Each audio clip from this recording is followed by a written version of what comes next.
नमस्कार मित्रांनो, मी नितीन आणि पुन्हा एकदा एक नवीन विषय तुमच्यासमोर घेऊन येत आहे.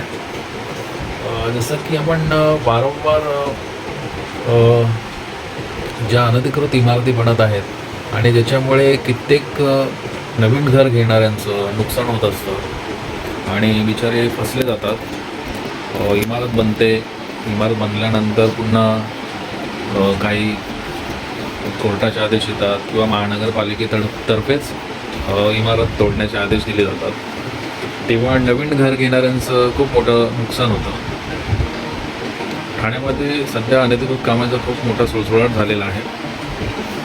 तर तेव्हा नवीन स्वस्तात घर मिळतं बिल्डिंगमध्ये किंवा इल्लिगल बिल्डिंगमध्ये गावठाण असतात ठाण्यामध्ये. त्या परिसरामध्ये इतर ज्या लिगल बिल्डिंग्स असतात, रेरा रजिस्टर्ड बिल्डिंग्स असतात, त्याच्या व्यतिरिक्त ज्या इमारतीमध्ये मिळतं रूम जे मिळतात ते स्वस्त असतात. त्यामुळे आणि साधारण आजकाल सगळ्यांचीच आर्थिक परिस्थिती तशी स्ट्रॉंग तशी नाही आहे. त्यामुळे कसं लोक स्वस्तात कुठेतरी घर घेण्याचं बघतात.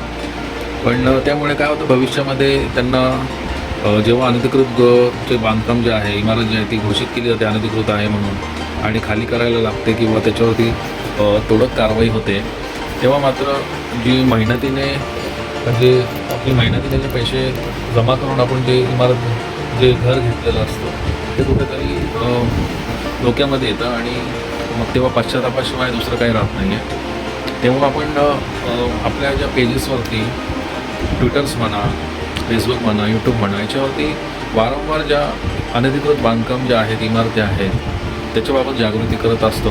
कारण आपला जो मराठी माणूस असो या कोणताही मराठी माणूस नसून कोणताही कोणीही व्यक्ती जो ग्राहक आहे, ज्याला घर घ्यायचं आहे आणि तो कुठेतरी फसला जाऊ नये आणि त्याचं कुठेतरी नुकसान होऊ नये यासाठी मी जागृती करत असतो, जनजागृती करत असतो.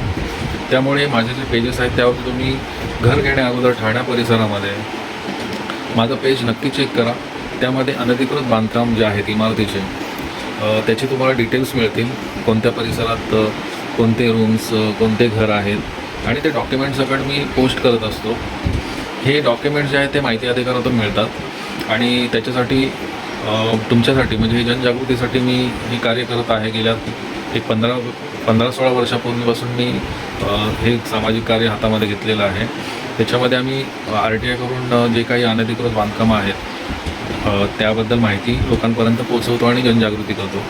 त्याचा फायदा आणि त्याच्याबद्दल खूप सारे लोकसुद्धा आम्हाला धन्यवाद म्हणून मेसेज करतात, फोन करतात.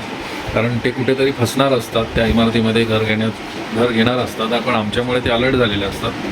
तेव्हा बरं वाटतं की आपल्यामुळे कोणाचं तरी जे होणारं नुकसान आहे ते थांबलेलं आहे.